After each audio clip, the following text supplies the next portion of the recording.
Hey, you guys, Dr. Fred with Elite, and we're here because we're talking about the October 1920 seminar in Chicago, and the theme is becoming unstoppable. And you know what? This is part of your coaching program, man. This isn't, should I go? Is it convenient? I don't have to do this. This is for you guys, okay? And we have 12 speakers that are truly unstoppable, and when I thought about who's really unstoppable, one of the people that is the closest in my life that I happened to grow up with since I was this big is my sister. This is my sister, Lisa. Hi, everybody. Hi, everybody. And God, I mean, shoot, like 8 million things go through my mind. Lisa is an executive at Adobe. She runs a sales team. She has 35 people that work under her. Basically, she's the woman that's dragging all the dudes around with a little ring around their scrotum, and they all have to do what she says. And not quite like that. she wins awards. She flies all over the world for Adobe, basically selling Adobe to high-level executives and companies all over the world. She has a great life. But when you look at, like when I look at what she does and how she lives, here's a woman that is truly unstoppable, that has puts it to the grindstone every day. Sometimes she makes me feel lazy. And so anyway, in us talking together and kind of reviewing what we're going to talk about and what she's going to talk about, it's so fascinating that there's such the similar principles that we teach. The problem is, as entrepreneurs, you only have to answer to yourself. So when you screw up, nobody cares. I mean, your team cares, but you're the only one that cares. Now, on the other side, in the corporate world, you're on a ladder, man, and there's a bunch of people above you that care. And if you screw up, there's a bunch of people above you that care a lot. So the pressure to succeed and the pressure to be unstoppable, especially in sales and marketing, is huge. So she's going to share a little bit of wisdom today. And we're actually going to give a lecture together. We're going to interview together, which, guys, this one thing will be worth the whole weekend on top of all the other 11. So anyway, Thanks, here we guys. go. Here's a preview. This is the movie trailer. So you're going to start with I Was the Boss from when you were yeah, two, so right? when we were young, you know, we had a very loving Italian family, and I needed maybe a little bit of family of psychological counseling from my mom and dad. Most of it was from Lisa. She was the drill sergeant. By the way, she's only 9 months older than me, but there was this imposed superior authoritative tone that was imposed that was really an illusion in my eyes and my little sister's eyes. But anyway, she was the CEO in the making from the time we were kids. But, you know, typical firstborn. But also, you know, and going a little bit through your story, she went through college, kind of in and out of college, and then you were basically working in a bar. Yeah. And you got a temporary receptionist job at Apple. Yeah. And that was your launch into the technical world. Yeah. So I dropped out of UCLA, as you know, with a year left, to the dismay of our parents, and didn't really know what I wanted to do. And I got this temporary receptionist job, and it happened to be at Apple Computer. And I'm convinced it was divine intervention because it launched me into my career in high tech for the next 30 years. But to go from receptionist to a senior leader at a Fortune 500 company, there were a lot of steps in between, a lot of work, a lot of challenges, and a lot of fun and opportunities, as you know. So yeah, so a lot of the principles, you know, we talked about these. So one of them, she has a little outline here I'm going to refer to. And it's really, the first principle is hard work, perseverance, passion, and don't quit. Exactly. So one of the things I guess I've always had a value and a principle in my life was just a lot of hard work. And, you know, sometimes we look at people and I look at people and think, oh, they're so smart, they're so talented. And, you know, could I ever be that person? Am I that talented? And I always question that my whole life. And there's actually a study that shows that the most successful people, it's not talent, it's perseverance, and it's having a purpose. And there's a book, I happened to see this author speak, her name's Angela Duckworth. She wrote a book called Grit. It's actually in some of the airports now. We'll have to check it out and see if it's in Chicago. But basically the principle and the science behind it is that it's truly hard work and grit and sustaining it over time and not quitting and working hard and getting to a goal. And actually there's a little test in there to see how gritty you really are. And the older you get, the more grit and perseverance and more success you can achieve. So it's, the bottom line is it doesn't come easy. It never does. And it's now scientifically proven that the most successful people are the people who just work really hard. And as you know, I've been a hard worker all my life. Right. Well, and that's part of when we were growing up. It's like, I remember we were in high school and you got a job and you were buying all your clothes and you were doing all this stuff because my dad treated us like, well, what do you want? And we go, well, I want this. Yeah, then freaking go get it.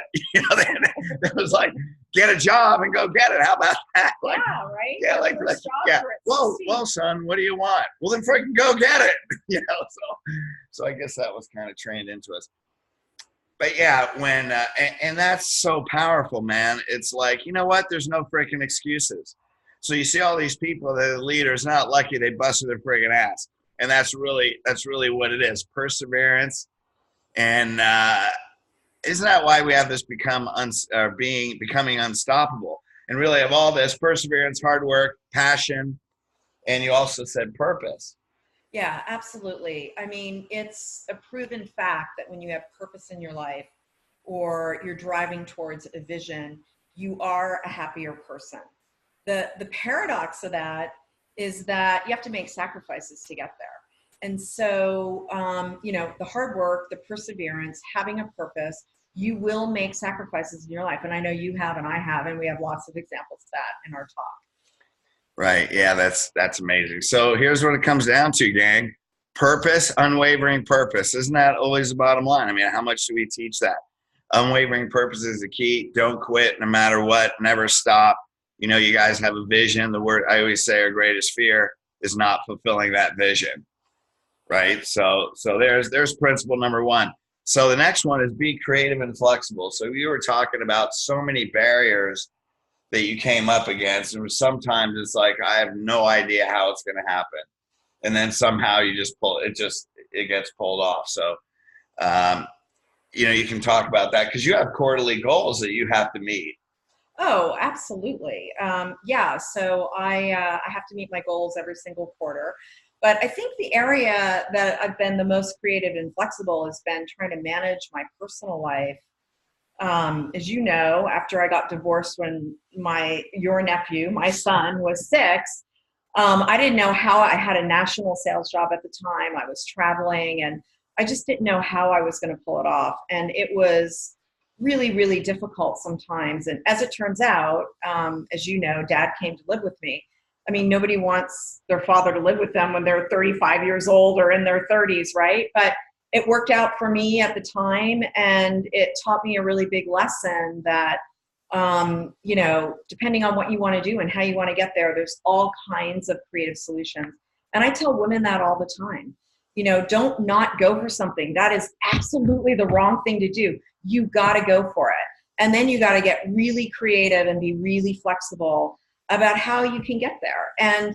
And you just got to go. You just got to do it and know that you can put those things together. Yeah. So there's faith, right? Absolutely. You just got to go for it all the time. Now obviously that's because that's always a challenge too, owning your own business. And then you're trying to have a family, you're trying to spend quality time, you want success. But also the next thing is, man, you have this pressure coming down from above you. Like, what happens if you don't hit your goals? Oh, it's not pretty. It's not even possible. First of all, I'm lucky to say that I have had quarters where I have not hit my goals. But people get fired around me all the time. And I've been at Adobe for 10 years, and I'm not working with the same leaders in the business. I'm lucky I'm still there. Well, not lucky. Why is it luck? It's not luck. I've worked really hard. I've missed quarters, but I understand my business. And people get fired for not making their numbers. That's what sales is all about. And as a matter of fact, they tell salespeople, if you haven't been fired, then you probably weren't doing a good enough job either. But anyway, who knows? Maybe next quarter is the quarter. But yeah, there's a lot of stress and a lot of pressure. And as you know, we're a public company. And so I remember one quarter in particular where our stock price took a nosedive because of the division that I work in, which is one of several divisions. We didn't hit our numbers and we missed them pretty bad, and our stock took a pretty big dive. Talk about pressure, that's a lot of pressure. And so what do you do in a time like that?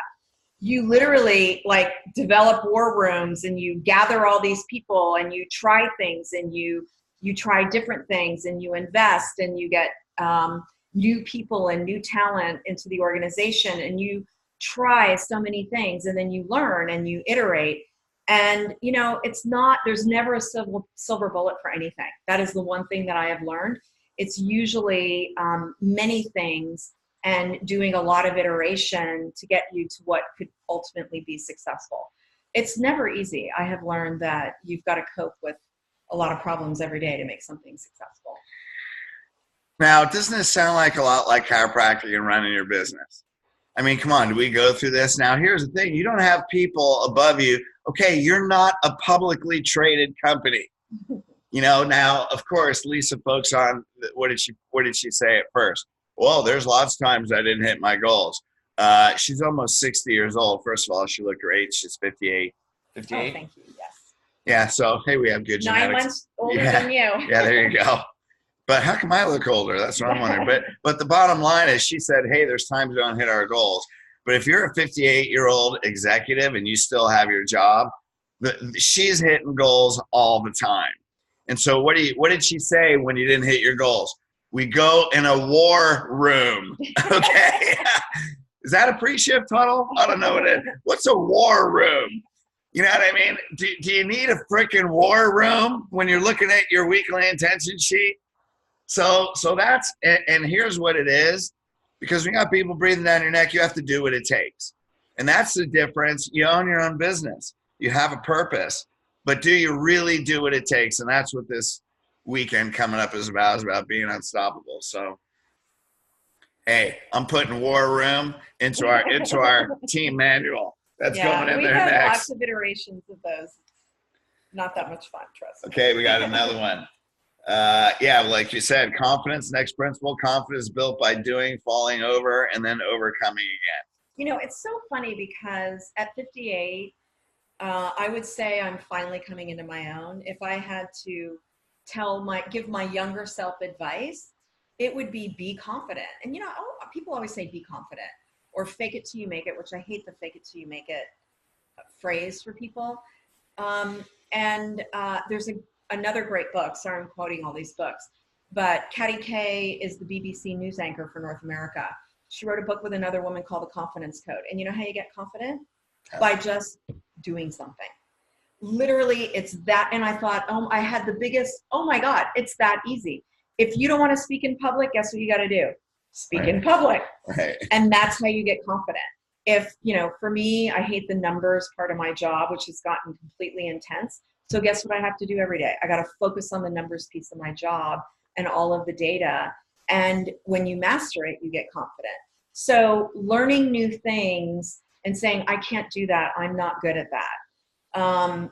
No, your job, especially you guys are running businesses, you're a general manager of a business that I'm sure not only are you focused on the healthcare of your patients, but you're running a business. And maybe you're better at the healthcare part than you are at the, you know, business part of running the business. Listen, you have to know it all and you have to learn it, and doing it makes you confident. So get confident by doing.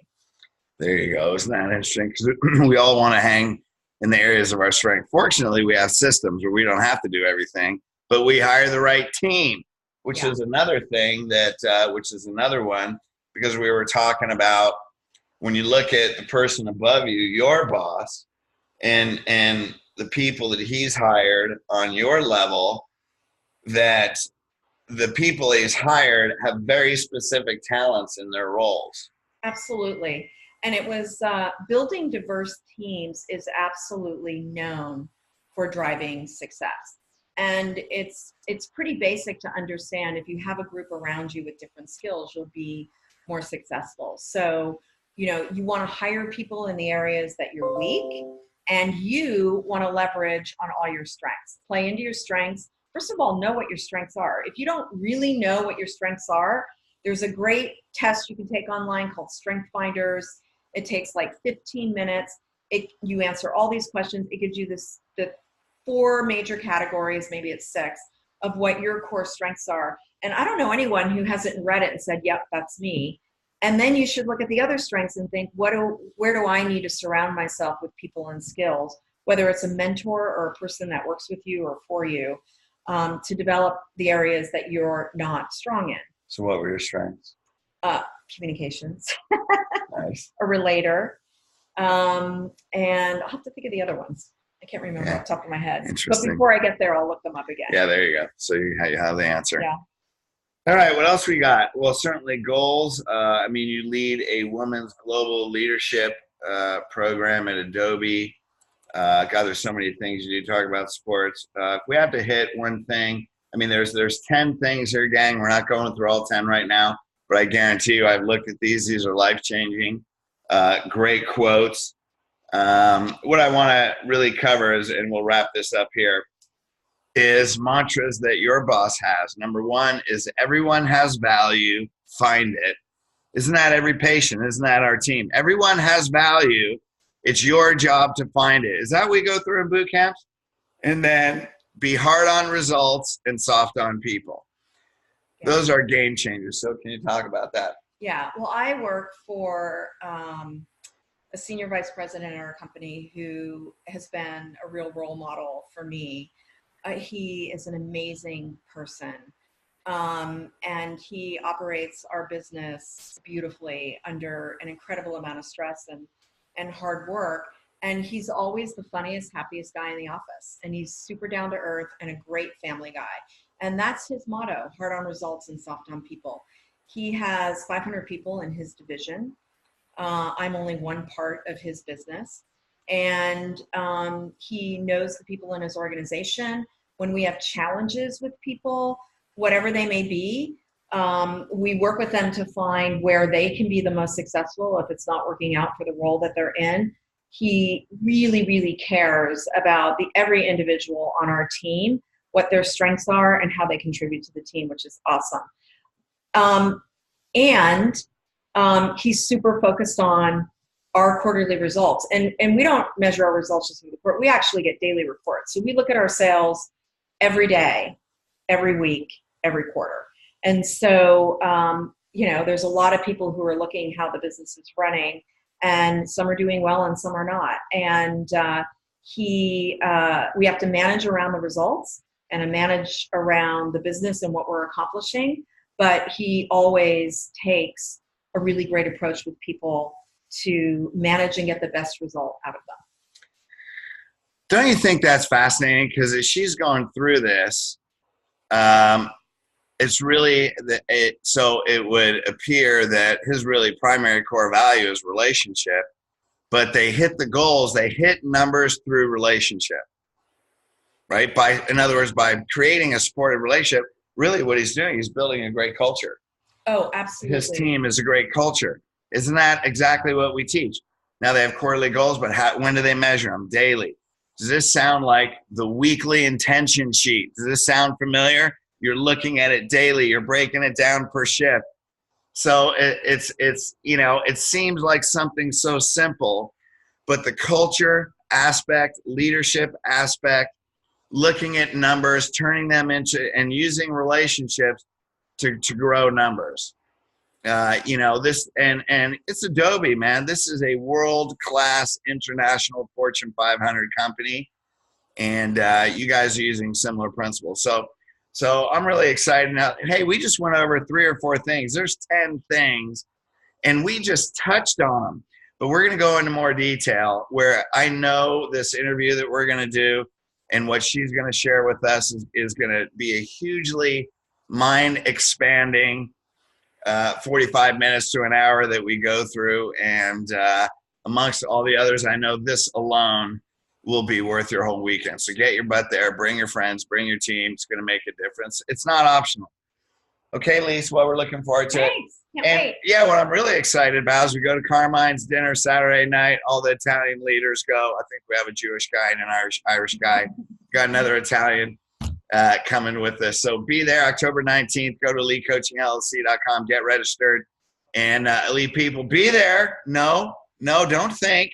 Get your ticket today. Just go there and bring word, bring 2 or 3 other chiropractic friends. All right, you guys. Love you. Thanks. See you there. All right, Thanks. bye.